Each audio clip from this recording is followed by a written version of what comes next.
Hello guys, welcome back একটা another ভিডিওতে। তো আজকে কালকে হবে আমাদের মকর পরব। তো আজকে আমাদের পিঠে করার দিন।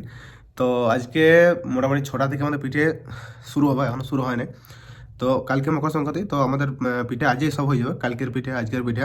কেননা মকর পরবে মানে কালকে কিছু রান্না হবে না, কালকে বাসি পিঠাগুলো যেগুলো আছে সেগুলোই খাওয়া হবে, আর মেলা দেখা হবে খেজুর গুড় দিয়ে। তো আজকে আমি দেখাবো যে আমাদের বাঙালিদের কীভাবে পিঠাটা তৈরি হয়, কেমন করে তৈরি হয়। ফার্স্ট আমি বলে দিচ্ছি, যেটা আমাদের মানে সিদ্ধ চাল আছে, সেই সিদ্ধ চালটাকে গুঁড়ো করতে হবে, মানে গুঁড়ি করে সেটাকে জলে গরম জলে ছাড়তে হবে। তারপর থেকে তোমাদেরকে আমি ভিডিওটা দেখাচ্ছি যে কেমন করে কী করতে হয় না করতে হয়। তো চলো ভিডিওটা প্রথম থেকে শেষ থেকে দেখো, সবটাই বুঝতে পারবে, ঠিক আছে? তো গাইস, আমরা যেমন প্রথমে বললাম, ফার্স্টে যেটা আমাদের গুড়ি আছে সেটাকে গরম জলে ফুটিয়ে দিতে হবে। তারপরে এই যে পুরো একটা বেন্না আছে, যেটা আমরা রুটি করি, সেই বেন্না দিয়ে ভালো করে মাখতে হবে, যাতে একদম পিনো হয়, একদম নরম হয়ে যায়, যাতে আমরা পাকটা আনতে পারি, আর যাতে আমরা মানে আমাদের পিঠাটা সেই পিঠাটাকে শেপ দিতে পারি। তো প্রথমে একদম ভালো করে, যেমন একটুখানি গুড়ি না থাকে, একদম একদম মানে কোনো গুড়ি যেমন না থাকে আর কোনো যেমন ডেলা না থাকে, সেই জন্য আমরা প্রথমে একবারে গোটা মানে গোল গোল করে একদম সিদ্ধ করে দিতে হবে, ঠিক আছে? আর এই যে দেখতে পাচ্ছ আমাদের দুটো পুর, মানে একটা নারকেল পুর আর একটা হচ্ছে আমাদের চাচি পুর, যেটা আমাদের ভিতরে ফিলিং করা হবে। একটু চিপকে জল দিলে যাবে।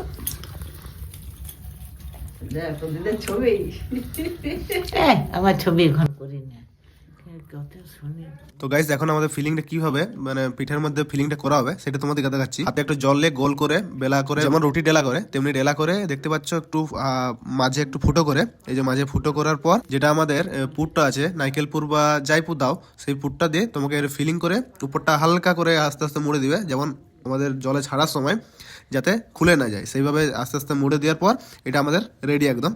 এই যে দেখতে পাচ্ছ অনেকগুলো করা হয়ে গেছে আমাদের এখন। আর মকর সংক্রান্তিতে আমরা দুভাবে পিঠা করি, একটা হচ্ছে আমাদের ভাপা পিঠা, মানে স্টিমটা, যেটা ভাপটা দিয়ে সেটাকে পিঠা সিদ্ধ হয়, আর একটা হচ্ছে আমাদের জলে ছাড়া পিঠা। তো এটা প্রথম হচ্ছে আমাদের স্টিমটা, যেটা ভাপ দিয়ে পিঠাটা হবে। তো এটা হচ্ছে হালকা একটু শক্ত হয়, আর যেটা সিদ্ধ করে জলে ছাড়া হয় সেটা একটু আমাদের নরম হয় আর কি। তো তুমি যদি ভাপা পিঠা করতে চাও, ফার্স্ট এমনি উনুনে এমনি জল নিয়ে নেবে একটা হাঁড়িতে, উপরে এই যে চালুনির মতন আছে, এটা দেওয়ার পর উপরে পিঠাগুলো দিয়ে দেবে, দিয়ে একটা ঢাকা দিয়ে দেবে, যাতে তোমার পিঠাটা তাড়াতাড়ি সিদ্ধ হয়। এই যে দেখতে পাচ্ছ আমাদের পিঠা প্রায় কমপ্লিট, কারণ অনেকক্ষণ মোটামুটি 5-10 মিনিট এটা ছিল।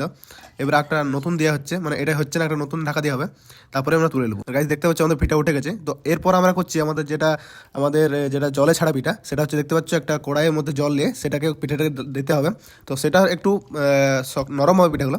তো দুরকমভাবে পিঠা করা হয়, তোমরা যে যেমন চাই আর কি। আর একটা জিনিস, আমাদের এখানে পিঠা 3 রকমের সেভ হয়, একটা গোল হয়, একটা এই যে এমনি লম্বা লম্বা হয়, আর একটা আমাদের সিঙ্গাড়ার মতন যেটা হয়, সিঙ্গাড়ার মতন সেটাই আমরা বেশিরভাগ আমাদের নারকেল পুরটা দেওয়া হয়।